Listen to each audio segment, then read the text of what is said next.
video we're going to show you how to install the LED lights in the Tesla Model 3.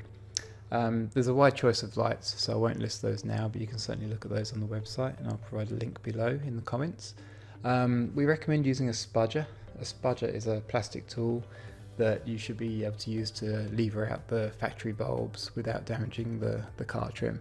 You may have something similar at home, or you can use a screwdriver if you want. If you do though, just make sure you protect the trim surface underneath the screwdriver to make sure you don't scratch it. This is pretty easy. We're going to score this a 2. You just need a few minutes per light. Some are more fiddly than others, certainly, but overall you don't need much experience in terms of working with car trim or electrical. It's just plug and play stuff, so pretty easy. Last comment is that this isn't a particularly graceful project. It does involve laying on the ground or sort of bending over backwards into the footwells, so you know, a little bit of flexibility certainly wouldn't hurt.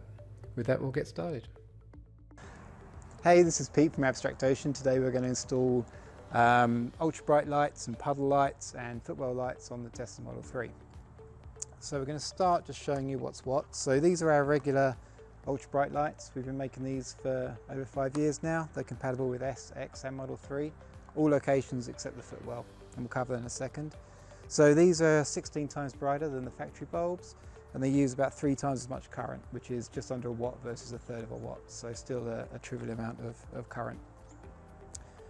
And then because it's a Model 3 with its weird solid state fuses and the footwell lights that dim, we had to develop different lights for the footwells. So we have the same ones, the regular white ultra bright lights, and then we also have 3 other color options. So we have the red, the purple or violet, and then the blue. The red and the blue are much more subtle. They're much more kind of an accent lighting rather than practical. The violet is quite bright. It's leaning towards white rather than purple, if you like. And then obviously the white lights are pretty bright as well. So depending on what look you want to go for, pick the right color. And then finally our puddle lights. These are the T lights. We're going to fit these in the front doors.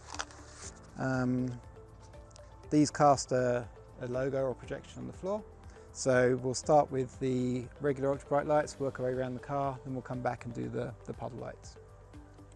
All right, we're going to start with the regular ultra bright lights. On the Model 3, we ship as a 7 set. 1 for each door, so that's 4, 2 in the trunk, and then 1 for the glove box. There is another one that's used in the center console. We don't recommend replacing that because it's really difficult to do, and the factory light that's in there is plenty for that center console anyway. So with that, we're going to start in the trunk, then we'll work our way around to the doors. One more note on the front, the light in there is actually an emergency release button as well, so that's not user replaceable, so we don't replace that one. Okay, so we're going to start in the trunk. There's going to be a bunch of weird camera angles, so bear with us while we try and get the right position. But in the trunk there's 2 in the lining, 1 here, 1 here. The factory bulbs are held in with a little retaining clip. I'm going to show you how to take care of that. There's a couple of ways, but let's just get set up and then we'll get started. Okay, we're going to start in the trunk on the left side. There's 2 bulbs, so this one's up here. It's in the trim. The trim itself is pretty floppy and kind of weedy, and there's a plastic gasket, I guess, holding the bulb in as well. So what we're going to do first is, there's a little clip up here. I don't know how well you can see that. There's a standard kind of trim clip, and we're going to get the spudge and just pop that behind there and just pop it out. It's really easy. And just release that from the bodywork. And then if I fold this back, and this is super flexible stuff, so you can see this kind of black plastic trim around the bulb, obviously the power supply. So first thing we're going to do is just release the power supply. And then you can just use your fingers or the spudger just to get underneath the black piece there. Pop that off, literally. And then the bulb just comes out. Now, we're going to put the AO bulb back in, so if we just get a shot of both of these. So as you can see, they're exactly the same appearance-wise. This is the factory bulb on the left, this is the AO bulb on the right, just this one's 16 times brighter. We're going to pop that back in. It's up to you if you want to put the black gasket back on. It's pretty difficult to do, so I don't really recommend it. It's not necessary. We've been driving around without it since February in ours. So all we're going to do is just put the bulb back through the opening. So you just pop in there, and that holds pretty well. So it's definitely not going to fall out or go anywhere. And just reapply the power, that just pops in like that. And then to tuck the trim back in, you can see we just need to kind of put it back underneath the rubber surround around the trunk opening. It's not difficult, it's just fiddly.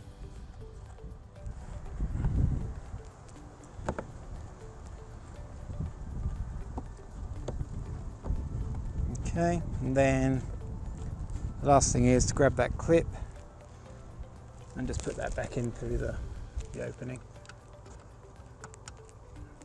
It's a bit of a fiddle to fit it through, especially when you're sort of doing it blind. Okay, and that just clips in there. And that's it. Really easy. This is in there pretty tight. It will come out if you need it to. It's not that difficult, but again, it's really not worth the effort of putting that black clipper back around the bulb. Alright, we're done with this one. We're going to show the same thing on the other side, and then we'll go to the doors. So we're on the right side of the trunk now. We're going to do the same thing, probably a little quicker since we've done this once before. Just one thing to note, as we just discovered during the first take of this, I guess there's a timer on the bulbs. They go off maybe after 5 minutes. So if when you plug this in, it doesn't light up, more than likely that's just because the car's cut power to the trunk. So just shut the trunk, reopen it, and it'll be good. So we're going to pop this clip first of all. So again, taking the sparger, just kind of get underneath it like that. Really easy. Just take that out. And then pull the trim away. You can see the factory bulb there. So we're going to just release the clip. You can just sort of push it in there just to release that. And then still using this just to get the black plastic bit off. I'm going to take the factory bulb out. Grab an abstract ocean bulb, push it all the way in, all four corners should kind of click into place a little bit, then reapply the power, like so. Then we're just going to tuck this back under the rubber gasket around the trunk opening, and grab this little clip again, sort of fold it in on itself a little bit, and then just pop that back in there. Like I say, it's a bit of a fiddle, but it's really not when you... And that's it. Remove the cellophane. Okay, so we can't show you because we're in daylight at the moment, but much brighter than the factory bulbs, and a couple of minutes on each in the trunk. Pretty easy. Alright, so here we are underneath the driver's door. Here's the puddle light. We're going to replace it with our regular ultra bright white light for the time being. We'll come back in a bit and do the puddle lights. The projection lights. So on the factory bulbs and on ours is a notch at one of the ends, and that's where you want to kind of get the spudger under just to dig it out. It's really quite easy in the doors because the trim is pretty soft and flexible, but we're going to go ahead and do that anyway. All you need to do is just pop it in, give it a little twist. This comes out, and then again, just using the spudger, you can kind of fit it between the power clip and the top of the plug just to pop it out. Now when you do that, the car thinks there's been some sort of power surge in the door. The window will drop or rise slightly. Not a big deal at all. Everything goes back to normal when we put another bulb on there, so don't worry about that if you hear that happening. So we have our AO bulb here. Just gonna put that on. These wires are pretty short on some of on the Model 3s. We've had a few reports from customers saying they're too short. We're working on an extension plug which will extend this by about 6 inches, so it'll give you plenty of working space, but for now, you know, just do what you can to hold on to it where you just pop that in there. So you'll hear the car beeping again, the window dropped, but all the lights are back on. And then we're just going to pop that back in there. And you can see, even in daylight, that's way brighter. Okay, here we are on the back door, on the driver's side or left side of the car. So same thing, we're just going to get the spudger, and just pop it under that notch and just give it a little twist. And it just gently pops out pretty easily. So we have not much wire on this one at all, so this could be a bit of a challenge. We're going to try and do it anyway, so just going to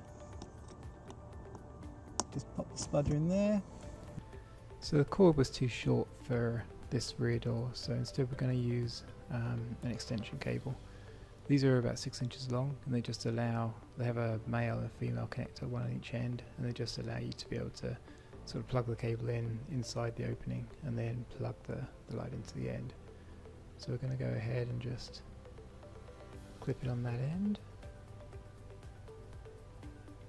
and then plug the bulb in on the other end, of course, and then just tuck the wire up. So the length of the cable does vary between Model 3s. You know, we've got 1 out of 4 doors, which was just a bit too short for comfort, so that's where we use the extension cable. Okay, here we're at the passenger door, so exactly the same thing. We're going to look for the little notch, just kind of wedge the spudger underneath there, and then just use the spudger again, just to pop it between the clip and the bulb, just to free up the connection. You'll hear the window go up. Obviously while the window's up, don't close the door until you get the bulb back in. Okay, so here's the AO bulb. Just about got enough slack on this one to get that in there.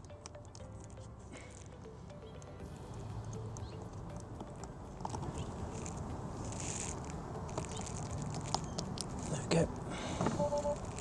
You hear the car beep, the window drops again, then just pop that back in and peel off the plastic and get a thumb under there. On our last door now, same thing, just put the spudger underneath that little notch, or in the notch. Just give it a gentle twist. You can work your way around the outside if it just needs a little extra help. And then again, trying to do this kind of so you can see what I'm doing, but just pop that out. Then grab an AO bulb, plug that back in, peel that off, and then push that back home. Again, the window drops, so light back on, everything's good. All right, so here we are at the glove box. Same thing, it's a little bit more fiddly just because the trim is rigid plastic, so you have to kind of really dig the spudger in there. But again, look for that little notch. Don't be shy about getting in. There we go. Not a lot of wire on this one, but just about enough, so we're going to just release it. And then grab an AO bulb. Put that in there. And then just push that back up in. Okay, now onto the footwells. Okay, so now we're under the dash, doing the front footwell lights. So as I mentioned, we created dedicated lights to the front footwells because the Model 3 dims these lights. Our regular ones weren't compatible. And these ones in particular are quite fussy in terms of the Model 3 solid state fuses. So when you fit these, it's important to let the car go through a sleep cycle once you've done that. That allows the circuits to settle, all the solid state fuses to reset, and then the lights will resume normal behaviour. But bear in mind, and I'll post a little graphic in the screen to just show the behaviour of the lights. So if it's daylight, then the lights won't light normally. It needs to be dark. If the car is not in gear, the lights are bright. If the car is in gear, then they're dimmed to just be kind of ambient lights. So just bear that in mind when you fit them. Don't be alarmed if they don't come on. Just give the car a sleep cycle to reset itself, and make sure it's dark when you're checking them out. So with that said, I'm going to pop the factory light out and put one of our red footwell lights in place. So same thing, grab the spudger, sort of dig it into the end of the bulb. That pops out pretty easily, and then just disconnect it. There we go. And then grab a red light.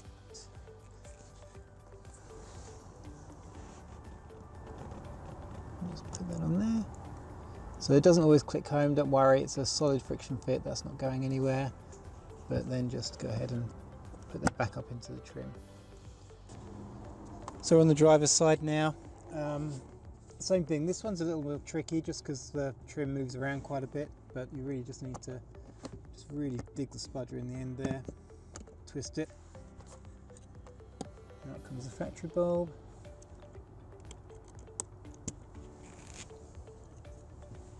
Grab one of the red bulbs.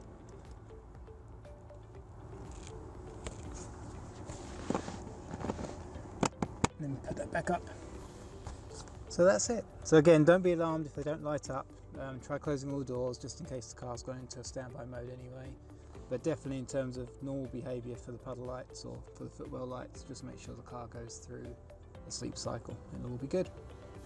Okay, so now we're going to do our puddle lights. Got a few things to say about these. First, obviously in the box you get to these out. So they are marked with a left and a right. The left bulb obviously goes on the left side of the car, right goes on the right side.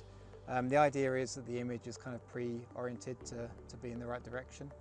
If it's not, and we show this on our help pages, there's a little sort of notch that you can kind of rotate around with the end of a screwdriver or not if you need to fine tune it. And the other thing to note is they mostly ship with these little blue protective layers just on the lens, so obviously we want to peel that off before we finish the installation. So with that said, we're going to get under the car again, or under the door, and fit these. Alright, here we are underneath the car door again. So this is one of our bulbs, an AO bulb, but we're just going to pop that out again using the spudger. Just release that, the window goes up. And then this is the puddle light. It's basically the same, it's obviously a little bit taller, but we're going to put that in there. Now we're doing this in daylight, so it's definitely not ideal, but what you need to be doing if you can is to just sort of push it just into the opening a little bit, like that, so the black housing is still showing, and just check on the ground to make sure the image is where you want it to be. So once you're happy with where the projection is, then you can push this home, and same thing, just push it home. And don't forget to peel off the blue protective film. Now if when you've done that you decide that you do need to make some fine tuning, we can remove it. So same thing, get the spudger, put it underneath the little notch, help it out a little bit, and then this is where you have to be a little bit careful. The black housing, the piece that houses the projector lens, is just a tiny bit wider than the door opening on the Model 3. So what we need to do is grab it by the long sides and just kind of wiggle it out a little bit, just like that. Okay, if you grab it by the short sides, there's a chance you'll release the clips and then half the light will stay in the door. It's not the end of the world, it's just really annoying. So just just gently wiggle it out by just pulling on the long sides. But again, you can perhaps see there's like a little notch there, so you can just rotate it. You're probably better off with a screwdriver rather than a spudger just to do that. But once you're happy, just go ahead and just push that back home. Now we're underneath the passenger side door, so just to repeat really, just grab the spudger. This is obviously an AO bulb popping out, but same as the fetch bulbs. Not much slack on this one, but enough. So we're just going to release it, window goes up. Going to grab the puddle light.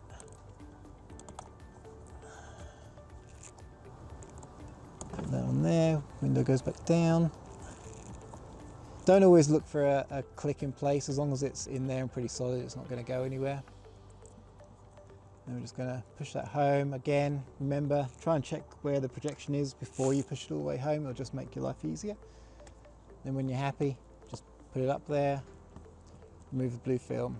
I'm going to say it again just because if you do need to make adjustments once it's in there, grab the spudger again, just release it a little bit, and then grab the bulb by the two long sides, just with your fingers, and just gently wiggle it out, and that'll make sure that the whole thing comes out in one piece. Then you can make your adjustments using the sliders on the side. Take a look at our help article on that, and then when you're happy, just push that right back in, and we're done.